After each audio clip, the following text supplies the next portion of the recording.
Mariano Peralta sudah mendarat. Dan pasti para boboto sudah tahu sejak kemarin itu dijemput oleh Kang Umu Mukhtar. Dia pakai bus tiba di Tegal Alur sana, dan apa yang didambakan ya menjadi rasa penasaran bagi para boboto untuk seorang Mariano Peralta. Akhirnya dia datang juga menuju ke Bandung, dan dia sudah berada di Bandung ya.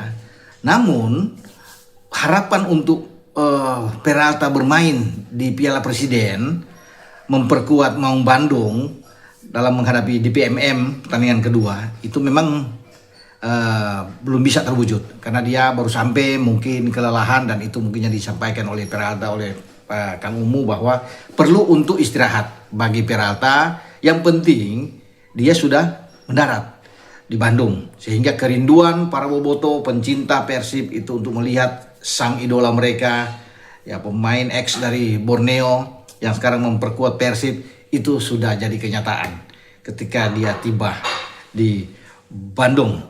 Nah, Mariano Peralta ini kan kita tahu bersama teman-teman. Jadi pada musim yang lalu bersama dengan Borneo, dia menjadi pemain terbaik karena ada 20 gol yang dia buat, 14 assist dalam 34 penampilan di Liga Super Indonesia. Ini fantastis, luar biasa. Bukan pemain nomor 9, dia sebagai gelandang serang, tetapi sangat subur, sangat produktif.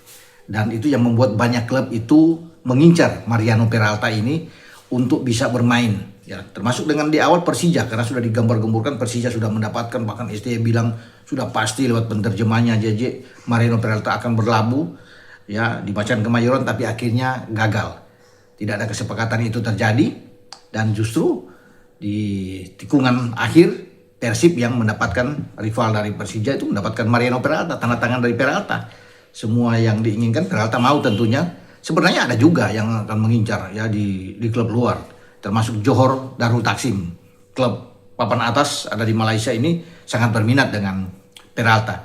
Tapi Peralta tentunya mempertimbangkan semua itu, dan akhirnya dia memutuskan untuk memilih Persib Bandung. Tentunya ada alasan-alasan yang penting bagi Peralta. Kenapa dia memilih Persib? Karena dia melihat ya Persib selain sebagai juara bertahan yang 3 kali hat-trick, juara di dalam sejarah Liga Indonesia, dia melihat bahwa Persib akan tampil di level yang lebih tinggi yang mungkin tidak didapatkan oleh Persija pada musim ini, karena Persija kan berada di peringkat ketiga misalnya di Liga Super, sehingga dia ingin bermain di ACL 2 ya, itu yang paling tinggi tentunya.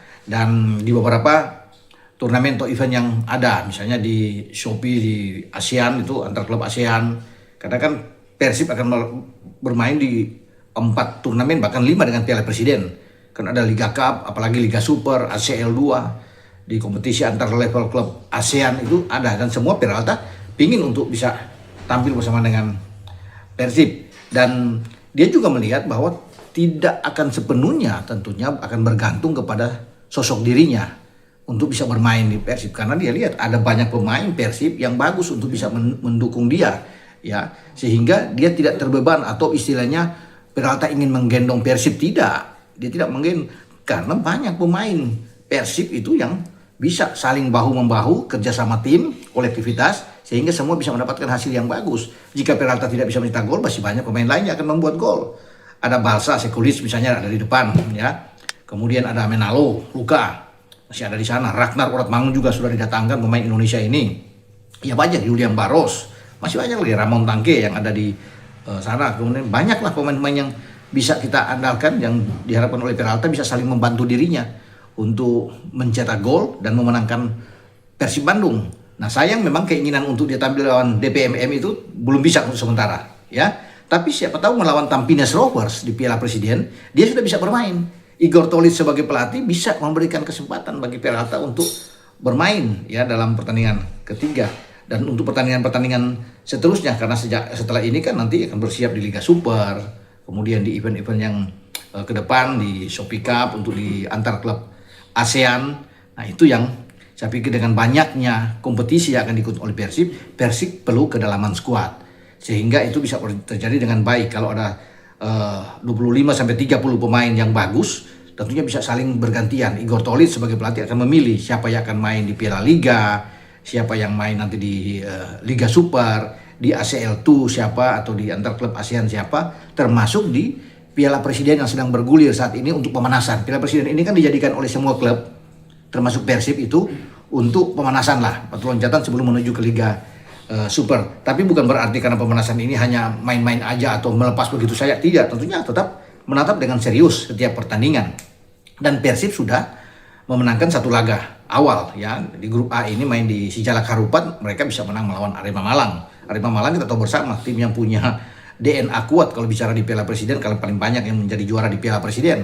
Tapi kalah dari Persib kemarin, Persib sekarang menuju ke pertandingan kedua di PMM. Saya rasa juga Persib akan menang karena di PMM kemarin dengan Tampines Locos bermain imbang ya 2-2, sehingga kalau Persib bisa mengalahkan di PMM sudah pasti satu tiket mereka bisa amankan untuk bisa lolos paling tidak ke semifinal, untuk bisa menunggu pertandingan lain di Gelora Bung Tomo, karena di sana ada Persibaya, ada Persib, di sana ada Port FC, ada PSMS Medan yang juga bertarung di sana. Dan bukan tidak mungkin ketika Persib menuju ke semifinal mereka bisa mendapatkan lagi gelar juara, apalagi dengan Peralta sudah tiba dan dia sudah akan melakukan latihan bersama dengan tim asuhan Igor Tolic ini, sehingga akan bisa coba untuk cepat beradaptasi dengan karakter identitas permainan dari Persib yang diinginkan oleh Igor Tolic, dan Peralta akan menjadi salah satu solusi untuk berada di lini serang Persib. Jadi itu teman-teman,